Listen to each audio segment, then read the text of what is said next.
जी है दोस्त, आज हम बात करेंगे यूएस वीज़ा की न्यू चेंजेस के, इमिग्रेशन के न्यूज़ की अपडेट के बारे में। इसके अंतर्गत यह है कि देखिएगा, आपको लास्ट ईयर भी जैसा कि मालूम है आपको 30 मार्च तक जो है, जो ट्रम्प के एरिया में 2020 में जो बढ़ा दिया गया था टाइम, ऐसी अभी जो है 30 मार्च तक बढ़ा दिया गया था। लेकिन अभी जो है वहाँ का वीज़ा ओपन हो गया है। कुछ जो है सम जो प्रोफेशन है या सम जो है केसेस में आप जो है वहाँ आ जा सकते हैं, और ना बल्कि आ जा सकते हैं। वहाँ पर एक जो है आपको टेस्ट है, वो जैसे RT-PCR का वो टेस्ट दे करके आप जो है कर सकते हैं। ठीक है, तो ये जो है लास्ट ईयर भी जैसा कि आपको मालूम ही है 2020 में जो है अप्रैल से लेकर जून में जो है ये अनाउंस बंद था बिल्कुल वहाँ पर। तो अभी भी क्या है कि अब मार्च तक का था, लेकिन अभी कोई ऐसी अपडेट वहाँ से नहीं आई है।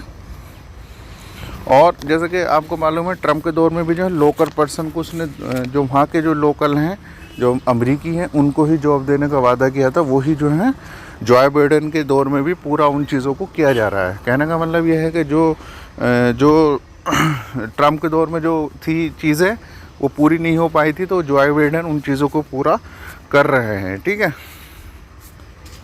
और लास्ट ईयर जैसा कि आपको मालूम है 31 दिसंबर 2020 तक ही जो है इन्होंने बोल दिया था, जिससे कि जो है अफेक्ट हुआ था वहाँ का टूरिज्म सीजनल जो है एम्प्लॉयमेंट और वहाँ की जो है फैक्ट्री वर्कर, इससे जो है ये इफ़ेक्ट हुए थे वहाँ के H1B वीज़ा, J1 वीज़ा।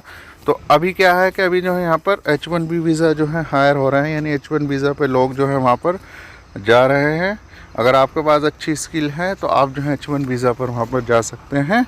और जैसा कि आपको पता ही है इंडिया जो है इसमें नंबर 1 पर रहता है, और इनका पर्पज़ जो रहता है वो ज़्यादातर जो है जो हाईली क्वालिफाइड और स्किल पर्सन होते हैं उन लोगों को बुलाना होता है। ठीक है, तो इसमें इंडिया और चाइना जो है नंबर 1 पर है। जैसा कि आपको मालूम ही है जो बाइडेन जो है बनाना चाहते हैं न्यू जो है वीज़ा एंड पॉलिसीज़, जिसके अंतर्गत वहाँ अपनी जो है जो वहाँ की जो अर्थव्यवस्था है उसको बढ़ाने का उनका जो है जो माइंड उनका ये बना हुआ है। ठीक है, तो वो अभी क्या है कि उनका जो पॉलिसीज़ की अगर मैं बात करूं तो वो पॉलिसीज़ ये है कि जो ओबामा के दौर में जो कुछ चीज़ें रह गई थी वो उन चीज़ों को पूरा कर रहे हैं, न बल्कि कर रहे हैं पूरा उस पर जो है उतर भी रहे हैं। ठीक है, जैसे कि 1.25 लाख यानी 1,25,000 जो हैं जो, तो 1,25,000 जो है जो इमिग्रेंट उन्हें बनाने का बोला है, और 11 मिलियन जो अनडॉक्यूमेंटेड पीपल जो हैं वहाँ पर